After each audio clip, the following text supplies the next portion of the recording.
नमस्कार बच्चों, YouTube channel शिक्षालय में आपका बेहद स्वागत है। मेरा नाम है रेणु यादव। बच्चों, इस YouTube चैनल के माध्यम से हम क्लास 9 से लेकर 12 तक की पूरी केमिस्ट्री और क्लास 10 की साइंस भी कवर कर रहे हैं। क्लास 10 में लास्ट लेक्चर में हम लोगों ने डिस्प्लेसमेंट रिएक्शन के बारे में पढ़ा था। आज हम पढ़ेंगे डबल डिस्प्लेसमेंट रिएक्शन के बारे में। ठीक है, डबल डिस्प्लेसमेंट रिएक्शन को पढ़ने से पहले एक फ्लैशबैक ले लेते हैं कि डिस्प्लेसमेंट क्या होता है। आपको दोनों को कंपेयर करने में हेल्प होगा। क्लियर? डिस्प्लेसमेंट का एक रिएक्शन हम लोग पढ़ते हैं। हम पढ़ रहे हैं डिस्प्लेसमेंट के बारे में। ये सिर्फ आपको याद दिलाने के लिए और कंपेयर करने के लिए। डेफिनेशन आप लोग खुद फ्रेम कर सकते हैं, डिस्प्लेसमेंट की भी, डबल डिस्प्लेसमेंट की भी। डिस्प्लेसमेंट में हम क्या करते थे, एक कोई भी एलिमेंट लेते थे, उसको हम किसी कंपाउंड में डालते थे। मान लीजिए आपके पास ये HCl का बीकर है जिसमें हाइड्रोक्लोरिक एसिड पड़ा हुआ है।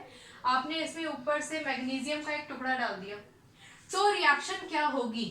ठीक है, इसके लिए हम रिएक्टिविटी सीरीज का भी इस्तेमाल करते थे। हम देखते थे कि क्या मैग्नीशियम हाइड्रोजन को हाइड्रोजन क्लोराइड से डिस्प्लेस कर पाएगा, करता था। उसके बाद हम प्रोडक्ट बनाते हैं MgCl2 और हाइड्रोजन रिलीज होता है। ये था हमारा सिंपल डिस्प्लेसमेंट रिएक्शन। इस इक्वेशन को मैं बैलेंस नहीं करूंगी, इसके बारे में ज्यादा डिस्कस भी नहीं करेंगे। ये सिर्फ आपको एक थ्रोबैक देने के लिए है ताकि आप कंपैरिजन कर पाओ दोनों रिएक्शंस में और बेसिक डिफरेंस समझ पाओ। अच्छा, इसमें क्या था बेटा कि हमारे पास एक एलिमेंट था जो एक कंपाउंड के किसी एक एलिमेंट को डिस्प्लेस करता है जो अपने आयोनिक फॉर्म में है और एक नया कंपाउंड बना देता है, और वो एलिमेंट जिसको डिस्प्लेस किया जाता है वो अब आपका फ्री हो जाता है। क्लियर? डबल डिस्प्लेसमेंट में ऐसा नहीं होता है। डबल डिस्प्लेसमेंट में क्या होता है, एक इक्वेशन देखते हैं और उसके बाद फिर हम डिस्कस करेंगे। मेरे पास है AgNO3 सिल्वर नाइट्रेट। क्लियर? इसका रिएक्शन मैंने NaCl से करवाया। ओके, सबसे पहला स्टेप हम लोगों का प्रोडक्ट बनाने के लिए क्या होता है कि हम किसी भी कंपाउंड को आयंस में तोड़ते हैं। तो वो सारा प्रोसीजर करने से पहले बेसिक डिफरेंस जिसकी वजह से ये इक्वेशन लिखी थी डिस्प्लेसमेंट की, वो समझ लेते हैं। बेटा, यहाँ पे हमारे पास एक एलिमेंट था और दूसरा कंपाउंड था, लेकिन डबल डिस्प्लेसमेंट के केस में हमारे पास यहाँ भी एक कंपाउंड है और यहाँ भी एक कंपाउंड है। क्लियर? इसका मतलब आप इसको तोड़ेंगे, पहला स्टेप यही होता है ना कि आप उसके आयनिक फॉर्म में तोड़ दीजिए। Ag हो गया 1 पॉजिटिव, चार्जेस आपको याद ही होंगे। NO3 हो गया आपका 1 नेगेटिव। Na कितना होता है 1 पॉजिटिव, Cl कितना होता है 1 नेगेटिव। वैसे तो आप लोगों को रिएक्टिविटी सीरीज याद होनी चाहिए, लेकिन डबल डिस्प्लेसमेंट रिएक्शन में बेटा आप हमेशा याद रखो कि इसका जो पॉजिटिव चार्ज, किसी भी कंपाउंड का जो पॉजिटिव चार्ज कंपोनेंट होगा वो दूसरे कंपाउंड के नेगेटिव चार्ज कंपोनेंट के साथ मिलकर प्रोडक्ट बना लेगा। क्लियर? और दूसरे प्रोडक्ट का पॉजिटिव पहले वाले के नेगेटिव के साथ मिलकर प्रोडक्ट बना लेगा।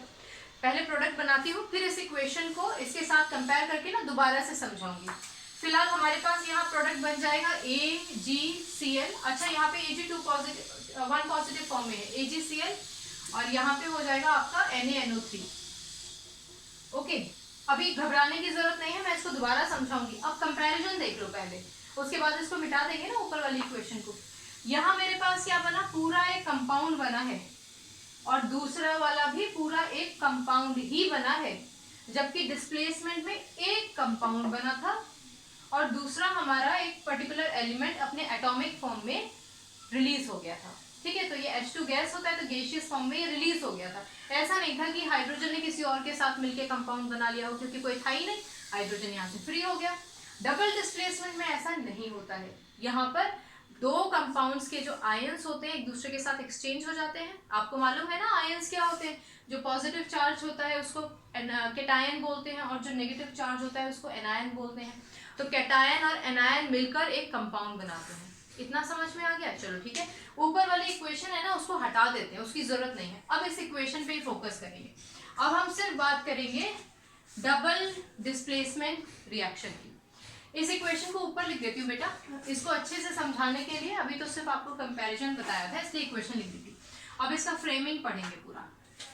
ऊपर लिख लेते हैं AgNO3 प्लस NaCl और एरो के बाद क्या होगा। अच्छा, एरो के बाद क्या होगा उसको जानने से पहले हम स्टेप बाय स्टेप चलेंगे।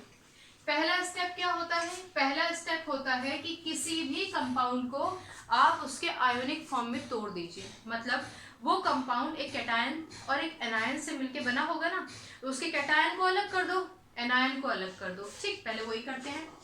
Ag is 1 positive, NO3 is 1 negative, okay, Na is 1 positive, Cl is 1 negative। मैंने अभी आपको बताया था बच्चों कि रिएक्टिविटी सीरीज आपको याद होनी चाहिए, अच्छी बात है, लेकिन डबल डिस्प्लेसमेंट रिएक्शन में अगर आप रिएक्टिविटी सीरीज को रेफर नहीं भी करोगे तब भी कोई प्रॉब्लम नहीं है, क्योंकि एक कंपाउंड का जो पॉजिटिव चार्ज कंपोनेंट है वो दूसरे वाले के नेगेटिव चार्ज के साथ ही कंबाइन होना है। क्लियर?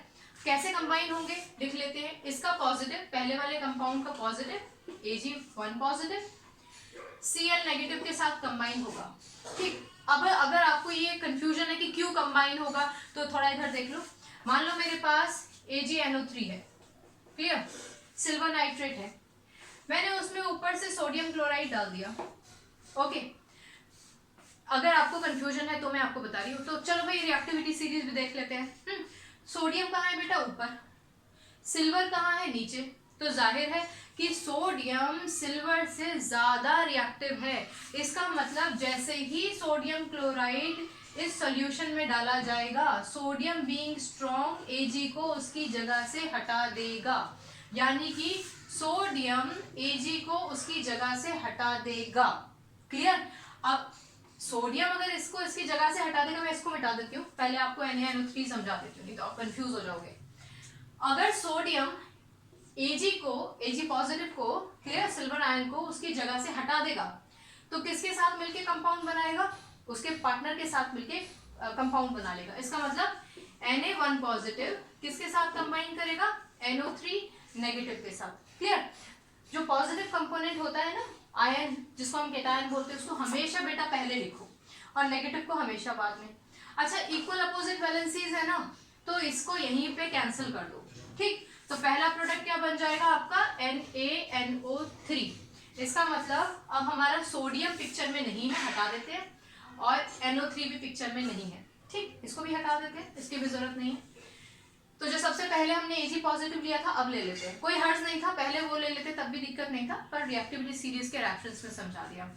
अच्छा, अब हमारे पास क्या बचा? Ag1 पॉजिटिव, हाँ, Cl1 नेगेटिव। ओके, इनमें भी इक्वल अपोजिट चार्जेस हैं। पॉजिटिव का मतलब 1 पॉजिटिव, नेगेटिव का मतलब 1 नेगेटिव, इक्वल अपोजिट चार्जेस हैं, कैंसिल कर दो भाई, प्रोडक्ट बना दो AgCl।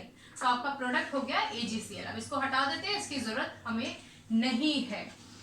दूसरा स्टेप आप हमेशा याद रखिएगा कि दूसरे स्टेप में हम क्या करेंगे? बैलेंसिंग। ओके, तो वो बच्चे जो हिट एंड ट्रायल मेथड अभी सीख ही रहे हैं, जिनको बैलेंसिंग में थोड़ा प्रॉब्लम हो रहा है, उन बच्चों की खातिर मैं रिएक्टेंट के टोटल नंबर ऑफ एटम इधर लिख लेती हूँ और प्रोडक्ट के इधर। आपको मालूम है ना, एरो से पहले जो कुछ भी होता है वो मेटालिक फॉर्म में हो, कंपाउंड फॉर्म में हो, किसी भी फॉर्म में हो, वो आपका रिएक्टेंट कहलाया जाता है। और एरो के राइट हैंड साइड में, ये राइट हैंड है ना हमारा, तो हमारे राइट हैंड साइड में जो कुछ भी होता है वो प्रोडक्ट कहलाया जाता है, भले ही फिर वो गैसियस फॉर्म में हो, सॉलिड फॉर्म में हो, मेटालिक फॉर्म में हो, फ्री स्टेट में हो, कंपाउंड फॉर्म में हो, कुछ भी, एरो के उधर प्रोडक्ट और इधर रिएक्टेंट। ऑलराइट, अब हम इसकी बैलेंसिंग करते हैं। बैलेंसिंग करने के लिए जो लोगों को समझ में नहीं आता उनके लिए बता रही हूँ, नहीं तो बहुत सिंपल है।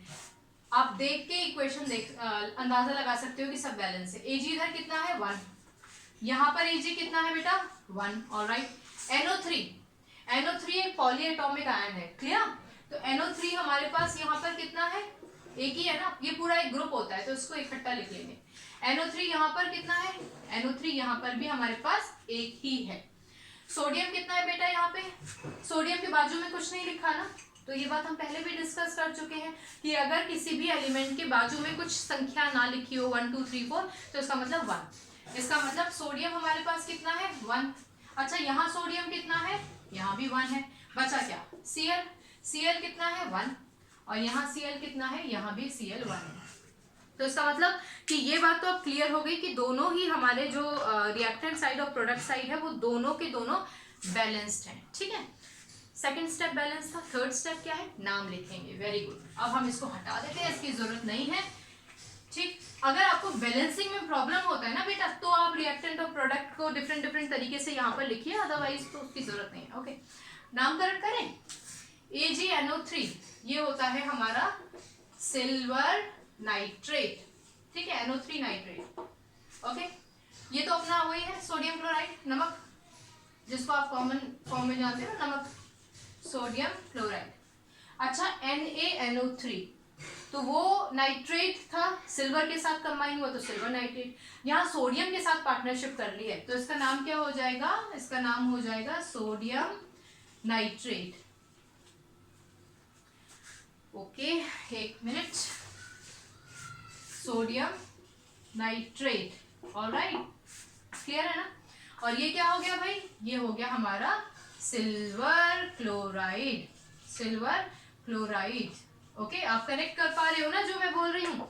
एक और चीज याद रखिए बच्चों की, हमारा जो सिल्वर क्लोराइड होता है ना, ये सिल्वर क्लोराइड, मैंने आपको बताया था ना कि कई बार हम जब टेस्ट करते हैं तो टेस्ट ट्यूब में एक सॉलिड मास जैसा इकट्ठा हो जाता है, बड़ा क्लाउडी सा होता है, जिसको हम हिंदी भाषा में कह सकते हैं कि थक्का जैसा जम जाता है, ठीक है, तो सॉलिड मास होता है। ठीक, उस सॉलिड मास को हम बोलते हैं प्रेसिपिटेट, आपको बताया था ना, प्रेसिपिटेट, प्रेसिपिटेट, ऑलराइट, ठीक है ना। प्रेसिपिटेट को हम शॉर्ट फॉर्म में क्या बोलते हैं, PPT, ऑलराइट। कई किताबों में आप लोगों को PPT लिखा मिल जाएगा, तो आप समझ जाइएगा कि सॉलिड मास बन गया था भाई, या क्लाउडी मास बन गया था, या डेंस मास बन गया था, थक्का जैसा बन गया था टेस्ट ट्यूब में, वो PPT होता है। कुछ किताबों में बच्चों जो प्रेसिपिटेट होता है उसके साथ आपको एक एरो दिखाई देगा अपसाइड डाउन। मैंने एरो लंबा बनाया है ताकि आपको दिखाई दे, आप इतना लंबा मत बनाइएगा, ठीक है, ऐसा नहीं कि नंबर कट जाएंगे, पर मैं आपको बता रही हूँ। तो ये अपसाइड डाउन, उल्टा एरो अगर आपको कहीं पे दिखाई दे तो फिर उसका मतलब होता है प्रेसिपिटेट।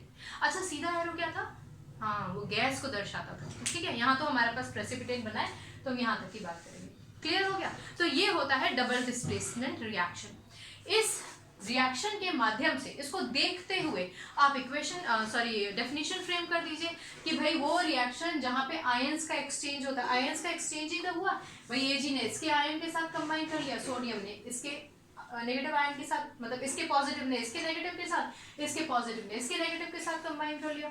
तो वो रिएक्शन जहाँ पे दो कंपाउंड्स आयंस में टूटते हैं और अपने आयंस को एक्सचेंज कर लेते हैं, वो डबल डिस्प्लेसमेंट होता है।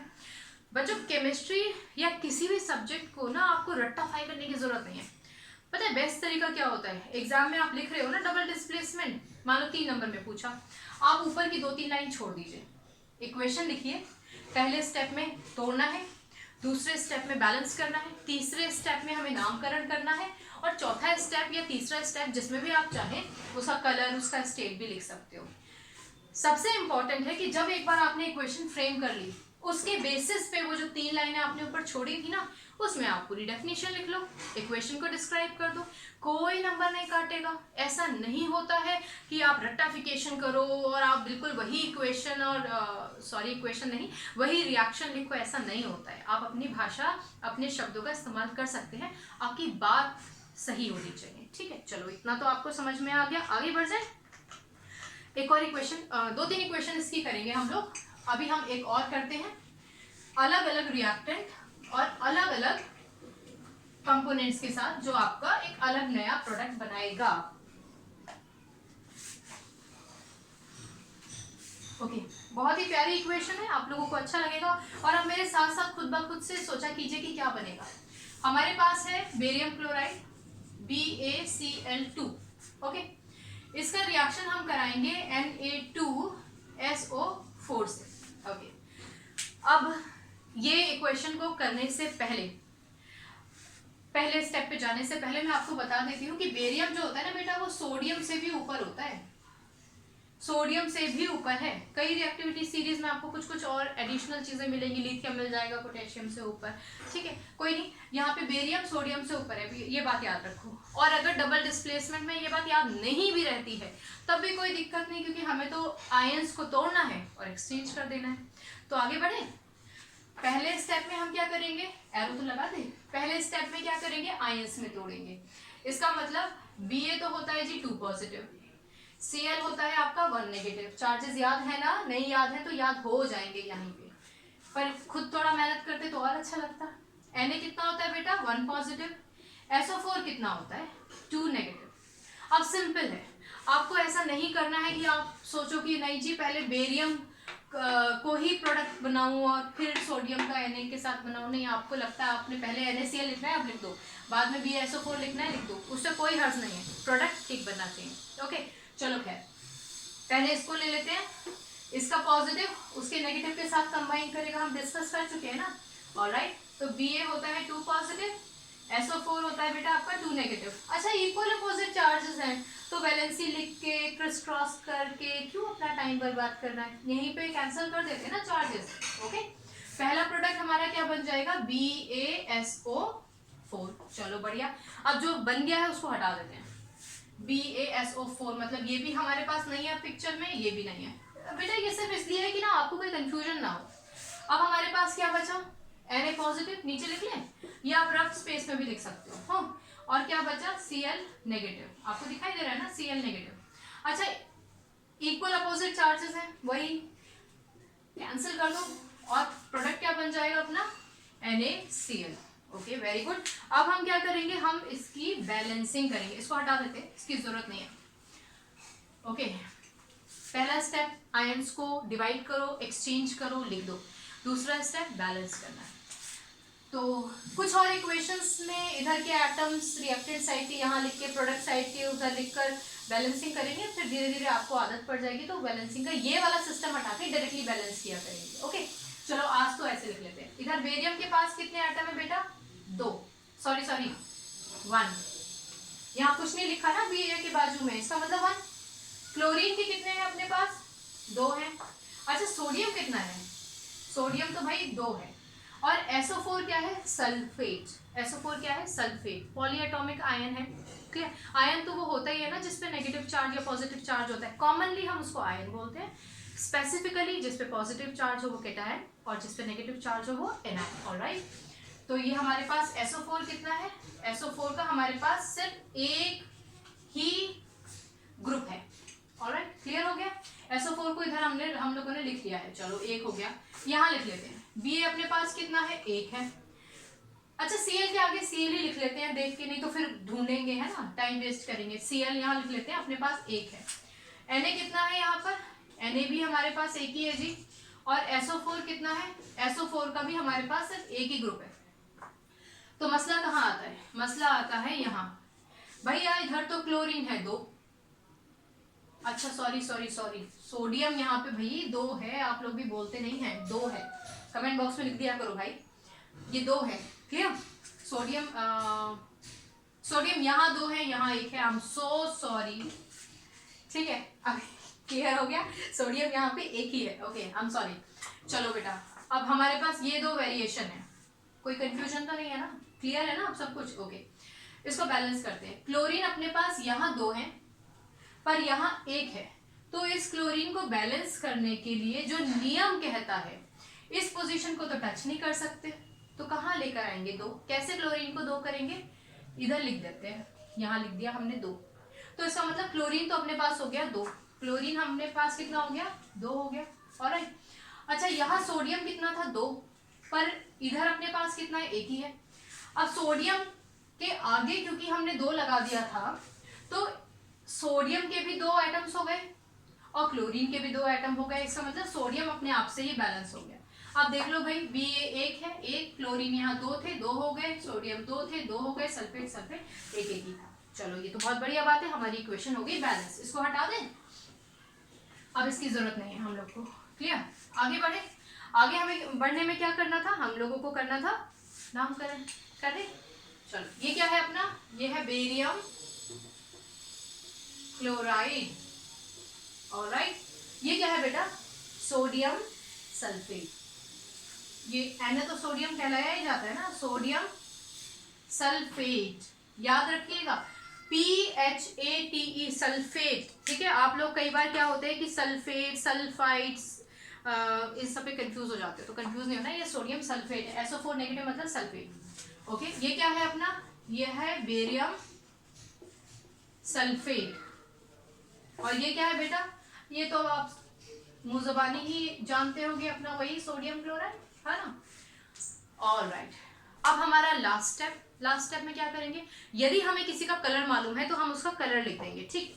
तो हमारे पास जो बेरियम सल्फेट होता है ना, उस बेरियम सल्फेट का जो कलर होता है ना वो व्हाइट होता है, व्हाइट। और ये क्या होता है, वही क्लाउडी मास। तो इसका मतलब ये क्या है, आपका व्हाइट कलर का पीपीटी। आप व्हाइट अलग लिखकर फिर पीपीटी अलग लिख सकते हो, आप व्हाइट कलर्ड पीपीटी भी लिख सकते हो, या फिर आप डायरेक्टली व्हाइट पीपीटी लिख सकते हो। जैसा कि मैंने आपको बताया, हो सकता है कुछ किताबों में आपको इसके साथ एक अपसाइड डाउन एरो मिल जाए, पुरानी किताबों में हो सकता है आपको मिल जाए, तो कोई दिक्कत नहीं, आप पीपीटी लिखो या एरो लगाओ, कोई फर्क नहीं पड़ता, दोनों का एक ही मतलब होता है। ओके बच्चों, यहाँ तक का जो सफर है अगर वो क्लियर नहीं हुआ है तो भैया आप मुझे फौरन से बता दो, क्योंकि कंफ्यूजन अगर रखोगे ना अपने मन में तो ये वीडियो बनाने का जो मुख्य उद्देश्य है कि आपकी केमिस्ट्री से केमिस्ट्री बहुत अच्छी हो जाए, ये खराब हो जाएगा, है ना, मेरी मेहनत भी खराब होगी। तो अगर आपको कोई कंफ्यूजन हो at any point of time तो बराबर से पूछिए, फौरन पूछिए, हटा दें इसको। चलो, एक तो इक्वेशंस और हम लोग करते हैं, उसके बाद बाकी की इक्वेशन ना आप लोग खुद से ट्राई कीजिएगा। जब तक आप खुद से कोई इक्वेशन ट्राई नहीं करोगे तो आप लोगों को प्रॉब्लम होगी ही होगी, ठीक है। ओके, नेक्स्ट इक्वेशन, एक सेकेंड।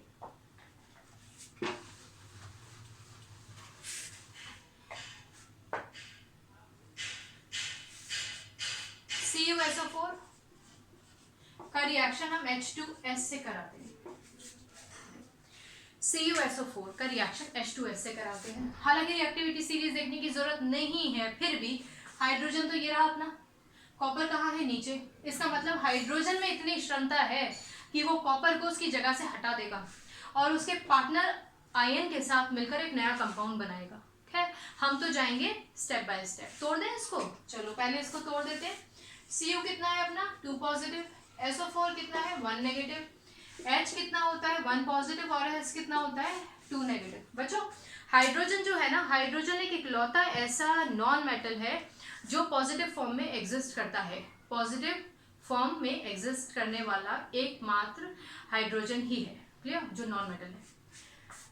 आगे बढ़ने से पहले एक बात सुन लो, पता है आपके जो दो कंपोनेंट्स है ना उस पर कितना चार्ज है, इसका बेस्ट तरीका पता है क्या है समझने का। अब जैसे मैं इसकी बात करूं, H2S की बात करूं, ठीक है, डिस्प्लेसमेंट रिएक्शन को थोड़ा सा पॉज करते हैं, एक बेसिक चीज समझ लेते हैं ताकि आप कंफ्यूज ना हो, फिर इक्वेशन पे आएंगे। अब जैसे ये H2S था, क्लियर। अब हमें ये बात मालूम ही है कि भाई हम क्रिस क्रॉस करके बनाते हैं किसी भी चीज को, मतलब H1 पॉजिटिव था, S2 नेगेटिव था, इसकी वैलेंसी 2 थी। हम ये बात जानते हैं कि जब हम वैलेंसी लिखते हैं ना तो उसके साथ पॉजिटिव या नेगेटिव साइन नहीं लगाते हैं। अच्छा, ये पॉजिटिव है, इसका क्या मतलब हुआ, इसका मतलब हुआ 1, तो इसकी वैलेंसी कितनी हुई 1। अब हम इसको चार्जेस को हटा देते हैं, हाँ, क्रिस क्रॉस करते हैं। जब क्रिस क्रॉस करेंगे तो H के हिस्से में कितना आया 2, तो हमने लिख दिया H2, और S के कितने हिस्से में कितना आया 1, तो हमने लिख दिया S, कुछ नहीं लिखा मतलब 1। तो कई बार क्या होता है, अगर आप भूल जाओ कि भाई हाइड्रोजन की वैलेंसी कितनी होगी, सल्फर की वैलेंसी कितनी होगी, तो आप याद रखिएगा कि अगर हाइड्रोजन के बाजू में 2 लिखा है तो इसका मतलब S पर 2 ही चार्ज होगा। अगर सल्फर के बाजू में या किसी भी कंपाउंड के बाजू में कुछ नहीं लिख रखा, इसका मतलब उसके पास 1 या 2 चार्जेस होंगे। पर यहाँ पे एक संभावना है कंफ्यूज होने की। अब जैसे मैंने बोला 1 चार्ज है कि 2 चार्ज है, इसको देख के नहीं पता चल रहा ना, इसको देख के तो पता चल रहा है क्योंकि यहाँ पे 1 ही होगा डेफिनेटली, तो इसका मतलब इसका चार्ज जो है वो 1 पॉजिटिव ही रहा होगा, तभी यहाँ कुछ नहीं लिखा है। लेकिन क्या है, अगर आप इसकी बात करो तो भाई यहाँ पे भी कुछ नहीं लिखा और यहाँ पे भी कुछ नहीं लिखा, पर इन दोनों में असल में चार्जेस कितने थे 2 नेगेटिव, और SO4 2 नेगेटिव होता है, 2 पॉजिटिव और 2 नेगेटिव। तो इसका मतलब कई बार क्या होता है कि नंबर ऑफ चार्जेस कितने हैं उससे आप कंफ्यूज हो सकते हो अगर आपको चार्जेस याद नहीं है तो। लेकिन ये एक छोटी सी ट्रिक है, अगर बाई चांस आप थोड़ा सा बिविल्डर्ड हो जाओ, मडल्ड अप हो जाओ, तो आप इस ट्रिक का इस्तेमाल कर सकते हैं अंदाजा लगाने के लिए कि किस पे कितना चार्ज होगा, ठीक है। वैसे चार्जेस याद ही कर लो। चलो खैर, दोबारा से इक्वेशन पे आते हैं। अब हमें क्या करना है, सिंपल सी काम है, एक्सचेंज करना है। Cu2 पॉजिटिव है किसके साथ, S2 नेगेटिव के साथ। ओके भाई, इक्वल अपोजिट चार्जेस हैं, कैंसिल कर देते हैं, अपने पास क्या बन जाएगा CuS। अच्छा, क्योंकि अब CuS पिक्चर में नहीं है इसको हटा दो, यहाँ से हटा देते हैं, ये हटा देते हैं। अब अपने पास बचता क्या है, अपने पास बचता है H पॉजिटिव और SO4 2 नेगेटिव। वैलेंसी लिख लें, इक्वल अपोजिट नहीं है ना, इसलिए कैंसिल नहीं कर सकते, तो वैलेंसी लिख लेते हैं। इसकी वैलेंसी कितनी है 1। अभी अभी बताया था वैलेंसी के साथ पॉजिटिव नेगेटिव नहीं लगाते हैं। इसकी वैलेंसी कितनी है 2। चलो वैलेंसी लिख दी ना, अब चार्जेस हटा दो, क्रिस क्रॉस कर देते हैं, मल्टीप्लीकेशन। H के हिस्से में कितना आया 2, इसका मतलब H2। अच्छा SO4 जो है ना बेटा, वो पूरा का पूरा एक ग्रुप है, पूरा एक पॉलीएटॉमिक आयन कहलाया जाता है, पूरा एक ग्रुप है। तो अगर हाइड्रोजन की वैलेंसी 1 है तो इस पूरे ग्रुप की मल्टीप्लीकेशन 1 से होगी। क्लियर? इसका मतलब हम इसको SO4 ऐसे ही लिख सकते हैं, जरूरत नहीं है। अगर नंबर ज्यादा होता 2 या 3 होता तो होल थ्राइस या होल ट्वाइस आ जाता, वो हम आगे के एग्जाम्पल में समझेंगे। ऑलराइट, इसको हटा दें। चलो बढ़िया। अब हम लोग को क्या करना है, बैलेंसिंग कर लें। अच्छा बैलेंसिंग करने के लिए ना एक इस बार रिएक्टेंट और प्रोडक्ट के आइटम्स अलग अलग नहीं लिखते हैं, ऐसे ही करने की कोशिश करते हैं। हाइड्रोजन कॉपर कितना है अपने पास 1, कॉपर कितना है 1, चलो बढ़िया बात है। सल्फर कितना है 1, सल्फर कितना है 1। हाइड्रोजन कितना है 2, हाइड्रोजन कितना है 2। SO4 का कितना ग्रुप है 1, SO4 का कितना ग्रुप है 1। तो चलो भाई हमारी बढ़िया बात है, इक्वेशन तो बैलेंस हो गई। ठीक है, जब आप ऐसे सीख जाओगे ना तो आपको वो जो टाइम आपने उधर लगाया ना रिएक्टेंट और प्रोडक्ट साइड के आइटम्स को लिखने में, वो बच जाएगा। ठीक है, आदत ऐसे ही डालो।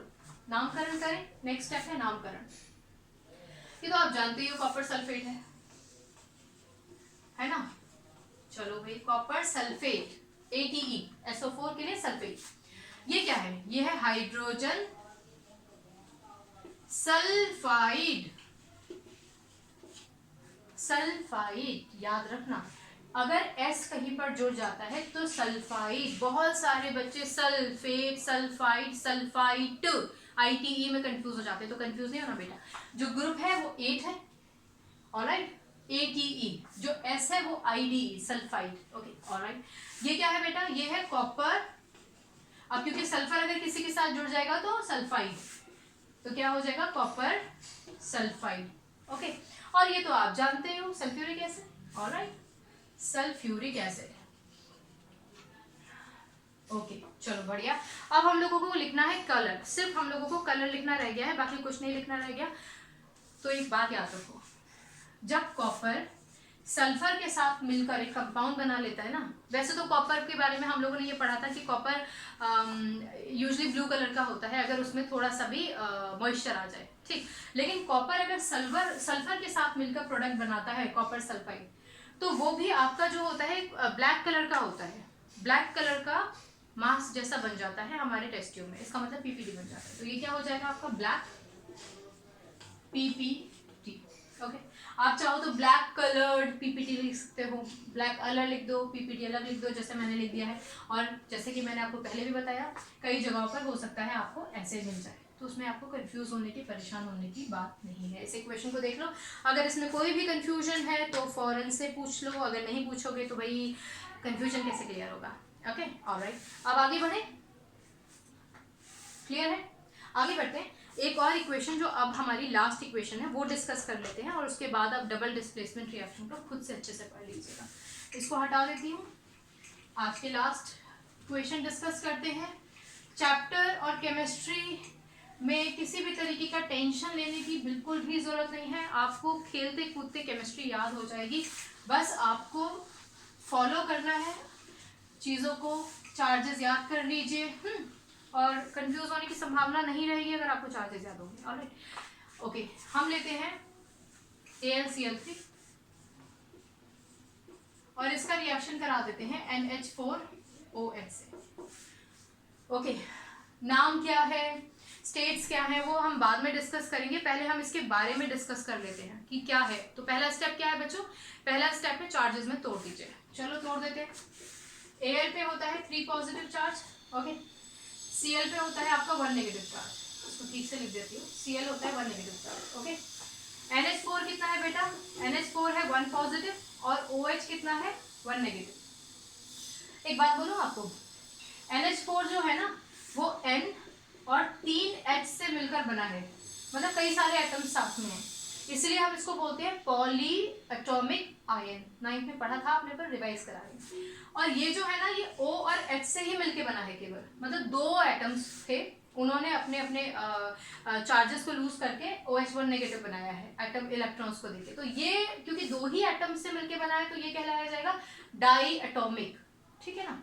ओके, चलो ये तो अलग की बात थी। आपको बीच बीच में ऐसे थोड़ा थोड़ा याद कराते रहो ना, तो आपको अच्छा रहेगा, रिवीजन रहेगा। ओके, आगे बढ़े। रिएक्टिविटी सीरीज देखने की जरूरत नहीं है, हमें मालूम है आयंस को एक दूसरे के साथ एक्सचेंज करना है, सिंपल। तो इसका पॉजिटिव इसके नेगेटिव के साथ जाएगा। चलो भेज देते हैं, पहले नीचे लिख लेते हैं ताकि हमें कंफ्यूजन ना हो। Al कितना है? 3 पॉजिटिव। OH कितना है बेटा? 1 नेगेटिव। ओके, वैलेंसी कितनी है? 3। इसकी वैलेंसी, इस पूरे की वैलेंसी, ऐसा नहीं कि O की अलग है कि H की अलग है, नहीं। जब आपका एक डायटोमिक होता है या पॉलीएटॉमिक होता है, जो साथ में होते हैं ना, उनकी एक ही वैलेंसी काउंट करते हैं। मतलब इस दोनों की वैलेंसी कितनी है? 1। क्रिस क्रॉस करा देते हैं। Okay, very good. चार्जेस हटा दें, इनकी तो जरूरत है नहीं ना। तो एल्यूमिनियम का मल्टीप्लिकेशन किससे हुआ? 1 से। तो इसका मतलब Al को तो ऐसे ही लिख देते। अब 1 नहीं लिखेंगे, पहले इक्वेशंस में लिख रहे थे ना, वो आपको समझाने के लिए था, कुछ नहीं है मतलब 1। अच्छा, यहाँ पे सबसे अच्छी बात है वो ये कि आपको इसका एक एग्जाम्पल मिल जाएगा। अभी पुरानी इक्वेशन में हम बात कर रहे थे ना कि पूरे ग्रुप का मल्टीप्लिकेशन अगर ट्वाइस या थ्राइस से होता है तो होल ट्वाइस या होल थ्राइस लिख लेते हैं, तो वो इसका एक एग्जाम्पल है। OH है, उसका मल्टीप्लिकेशन 3 से होगा, तो आप क्या करोगे? OH का होल थ्राइस लिखोगे। ऐसा नहीं करोगे आपकी O3 लिख दिया और H3 लिख दिया, ये गलत है, क्योंकि ये पूरा का पूरा दोनों साथ में है। तो इन दोनों का जो साथ में है ना, उसका पूरे का मल्टीप्लिकेशन 3 से होगा। इस स्थिति में कहीं कहीं आपको 2 भी मिल जाएगा। क्लियर? नंबर वेरिएशंस होते रहते हैं। तो OH मतलब OH का होल थ्राइस। चलो बढ़िया है। अब जो हमारे पास पिक्चर में नहीं है उसको हटा देते हैं। एक तो इसको हटाते हैं, इसको हटाते हैं, और किसको? इसको हटा देते हैं। चलो अब क्या करेंगे? अब हम करेंगे इन दोनों को ज्वाइन। NH4 कितना है? 1 पॉजिटिव, Cl है 1 नेगेटिव, इक्वल अपोजिट चार्जेस है, कैंसिल कर देते हैं। क्या बन जाएगा? NH4Cl। NH4Cl दिख रहा है ना आप लोगों को? चलो बढ़िया। इस इक्वेशन को ना मैं नीचे लिख लेती हूँ, नहीं तो फिर बैलेंसिंग में प्रॉब्लम होगा। पूरी इक्वेशन को नीचे लिख रही हूँ। ओके, जस्ट अ मिनट बेटा। हमारे पास क्या है? AlCl3 plus NH4OH arrow AlOH का whole thrice plus NH4Cl। Okay, अब हम इसको बैलेंस करते हैं। बैलेंस करने के लिए अलग अलग लिखें या ऐसे बैलेंस कर लें? अलग अलग लिख लेते हैं। चलो, एल्यूमिनियम कितना है अपने पास? 1। यहाँ एल्यूमिनियम कितना है? 1। ऑलराइट। Cl अपने पास कितना है? इधर 3। वहां Cl कितना है? इधर बाजू में कुछ नहीं लिखा, मतलब 1। Cl कितना है? 1। ऑलराइट। NH4 के हमारे पास कितने ग्रुप है? कुछ नहीं लिख रखा ना, मतलब होल ट्वाइस थ्राइस कुछ नहीं है ना, तो इसका मतलब 1। NH4 वहां कितना है? NH4 वहां भी है हमारे पास 1। चलो बढ़िया। OH हमारे पास यहाँ पर कितना है? इसका होल ट्वाइस थ्राइस कुछ नहीं लिखा ना, इसका मतलब एक ही है, एक ही डायटोमिक है अपने पास आयन। यहाँ पे कितना है? यहाँ पे OH का होल थ्राइस लिखा है, OH का होल थ्राइस लिखा है, इसका मतलब OH अपने पास कितना है? 3। अब हम बात करते हैं बैलेंसिंग की, कि हम इसको कैसे बैलेंस करेंगे। ओके, तो भैया सबसे पहले तो OH का मसला सॉल्व करना है। OH यहाँ 3 है और यहाँ OH कितना है अपना? 1। नियम के हिसाब से इस पोजीशन को तो टच नहीं कर सकते, तो OH को यहाँ 3 बनाने के लिए इधर लिखना पड़ेगा 3। हो गया? OH अपना यहाँ पर कितना हो गया? ये हो गया अपना 3। तो OH तो हो गया हमारा बैलेंस। ओके, अब आगे की तरफ देखते हैं। अब NH4 यहाँ कितना हो गया? यहाँ 1 था, यहाँ हो गया अपने पास 3, और यहाँ पर कितना है? यहाँ 1 है। तो इसको बैलेंस करने के लिए मतलब NH4 यहाँ पे भी 3 ही होना चाहिए ना, किसी और पोजीशन को तो टच नहीं कर सकते, तो यहाँ पर लिख देंगे हम 3। चलो भाई, NH4 तो अपना हो गया, लेकिन अब आगे बढ़ते हैं। क्लोरीन अपने पास कितना है यहाँ पर? 3। क्योंकि हमने यहाँ पे 3 लगाया था NH4 को बैलेंस करने के लिए, तो जाहिर सी बात है भाई क्लोरीन का मल्टीप्लिकेशन भी 3 से होगा, तो क्लोरीन भी अपना कितना हो जाएगा? 3। ये भी बैलेंस हो गया। एल्यूमिनियम को किसी ने छेड़ा ही नहीं, एल्यूमिनियम पहले भी 1 था, अब भी 1 है, तो इक्वेशन होगी हमारी बैलेंस। ओके, चलो वेरी गुड। अब हम बढ़ते हैं हमारे इक्वेशन के लास्ट स्टेप में। लास्ट स्टेप क्या है? लास्ट स्टेप है कि हम लोगों को उसका नामकरण करना है। ये क्या है बेटा? ये है aluminium chloride. Okay, aluminium chloride. Okay, Cl अगर किसी के साथ जुड़ जाता है तो क्लोराइड में कन्वर्ट हो जाता है, क्लोराइड का नाम हो जाता है इसका। ये क्या है? ये है ammonium, ammonium hydroxide. Alright, ammonium hydroxide. OH जो है ना, इसको OH नेगेटिव को हम हाइड्रोक्साइड के नाम से जानते हैं। OH नेगेटिव को किसके नाम से जानते हैं? हाइड्रोक्साइड को। और NH4 जो होता है वो अमोनियम होता है, कंफ्यूज नहीं हो जाइएगा। अमोनिया NH3 होता है, दिस इज अमोनिया, अमोनिया, इसको कंफ्यूज नहीं होना। ये अमोनियम है, अमोनियम मतलब आयन लगा हुआ है। चलो ये कितना, ये क्या हो जाएगा बेटा? ये हो जाएगा aluminium hydroxide. Alright, aluminium hydroxide. और ये क्या हो जाएगा? क्योंकि क्लोरीन जुड़ गया है किसके साथ? अमोनियम के साथ, तो ये हो जाएगा आपका ammonium, ammonium chloride. Alright, okay. अब हमारे पास है सबसे इंपॉर्टेंट चीज कि हमारे पास एल्यूमिनियम हाइड्रोक्साइड का कलर क्या है। तो एल्यूमिनियम हाइड्रोक्साइड का जो कलर होता है वो होता है वाइट, और ये भी एक PPT होता है, यानी कि प्रेसिपिटेट होता है। आपकी जो टीचर होंगे वो आपको केमिस्ट्री लैब में जब आपको ये पूरी की पूरी इक्वेशन कराएंगे ना डबल डिस्प्लेसमेंट की, तो आप समझ जाओगे कि PPT कैसा नजर आता है। ओके, तो ये हो गया हमारा PPT। क्लियर? अच्छा, डबल डिस्प्लेसमेंट रिएक्शन की इक्वेशन आपको बनानी आ ही गई है, उसका डेफिनेशन भी आप लिख लोगे ना। एक्सचेंज ऑफ आयंस होता है, दो कंपाउंड्स रिएक्टेंट साइड में हैं, उनके आयंस एक्सचेंज करके नए प्रोडक्ट बना लेंगे। क्लियर? सिंपल है। इक्वेशन लिखना आ गया। पहले इक्वेशन का जो स्केलेटन है, मतलब आपका जो रिएक्टेंट है वो लिखिए, उसको आयंस में तोड़िए, प्रोडक्ट में बनाइए, सेकंड स्टेप में बैलेंस कीजिए, थर्ड स्टेप में नाम लिखिए। चाहे तो थर्ड स्टेप में ही कलर लिख दीजिए, नहीं तो फोर्थ स्टेप में कलर लिख दीजिए, अगर आपको मालूम है तो। अगर आपको कंफ्यूजन है तो वो लिख दीजिए। क्लियर? ओके, ऑलराइट बच्चों, यहाँ तक के सफर में अगर आपको थोड़ा भी कंफ्यूजन है तो बिना हिचकिचाहट मुझसे पूछिए। ठीक है, अगले लेक्चर में मिलने तक अपना ख्याल रखिए, खुश रहिए, पढ़ते रहिए। God bless you, bye bye.